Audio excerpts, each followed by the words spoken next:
En este tutorial se tratará el tema de la localización de las coordenadas de un centroide de área plana. Aquí, ¿cuál es la cuestión? Básicamente, cuando decimos centroide, nos imaginamos el centro de algo, ¿no? Podría ser así, dependiendo de la geometría, claro está. Pero vamos a imaginarnos que tenemos un área de cualquier geometría, sea un círculo, cuadrado o cualquier otra geometría. Imaginemos que el centroide es como un punto imaginario donde se puede concentrar el área.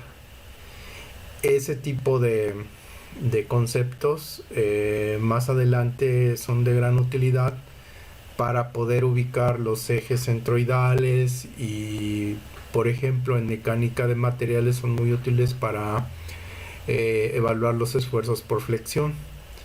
Bueno, en este tutorial va a ser algo muy sencillo. Vamos a resolver un problema y vamos a ver algunas cuestiones de algunos detalles sobre la metodología de solución.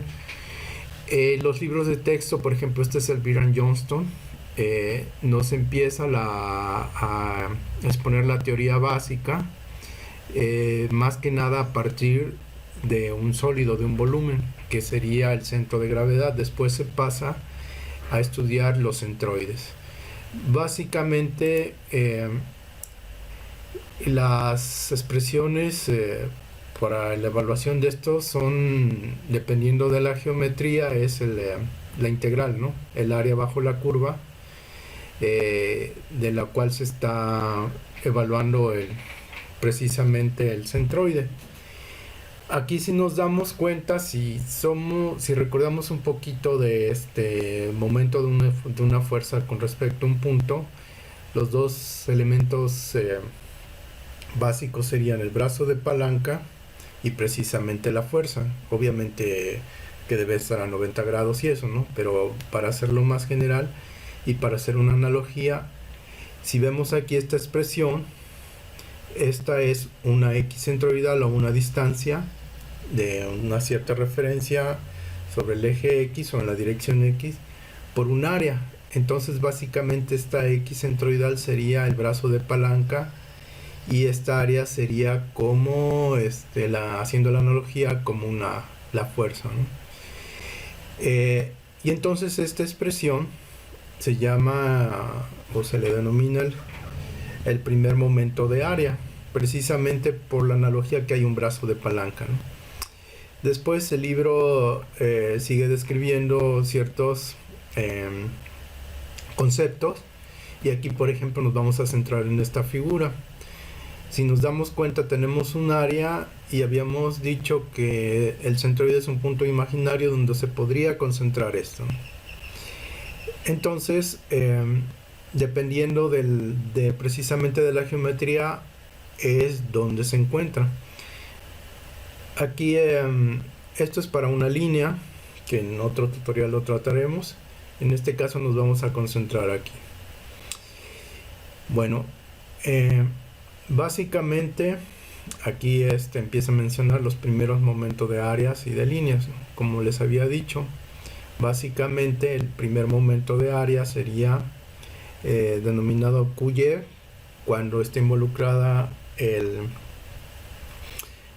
esta distancia centroidal X testada por el diferencial de área o por el área bajo la curva de la cual se está evaluando. Lo mismo para acá, un brazo de palanca entre comillas y un área.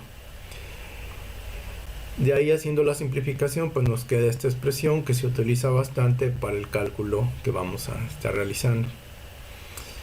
Aquí hay una cuestión de ejes de simetría y ese tipo de cosas. Por ejemplo, vamos a agarrar las más sencillas.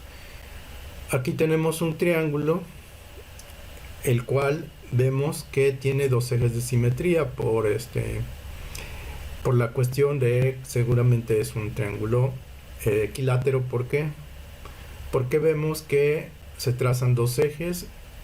Esta línea corta la mitad de este lado y esta línea vertical corta la mitad de este. Entonces, cuando se tienen dos ejes de simetría, ¿qué quiere decir? pues es como un espejo, ¿no? Si se tienen dos ejes de simetría, su intersección, ese punto precisamente es el centroide. Ahora, tenemos esta perfil en I, que podría ser una viga en I, podría ser representado como lo he representado comúnmente.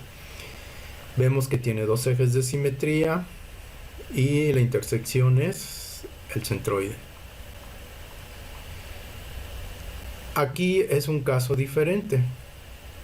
Aquí de alguna manera podemos ver que hay cierta, vamos a decir, cierta simetría, pero de forma diferente, y entonces en ese caso se estudia de manera un poco similar. Si nos damos cuenta, esta distancia X aquí es positiva y aquí es negativa, esta distancia Y que es positiva acá, aquí es negativa, para lo cual se puede hacer la evaluación correspondiente. Aquí en la siguiente página nos muestra geometrías comúnmente utilizadas, de las más simples. Por ejemplo, este es un área triangular. Si nos damos cuenta, aquí está Y centroidal, está a cierta distancia de una referencia. Aquí si tomamos como esto base, vemos que está a la mitad, se traza una línea y precisamente sobre esta línea está el eje centroidal. ¿Cómo sabemos la distancia Y? Pues es simplemente, aquí nos dice 1/3 de la altura. ¿A partir de dónde? A partir de la base. El área base por altura sobre 2. En este caso, pues esta sección semicircular y precisamente el cuarto de sección circular nos dice lo siguiente.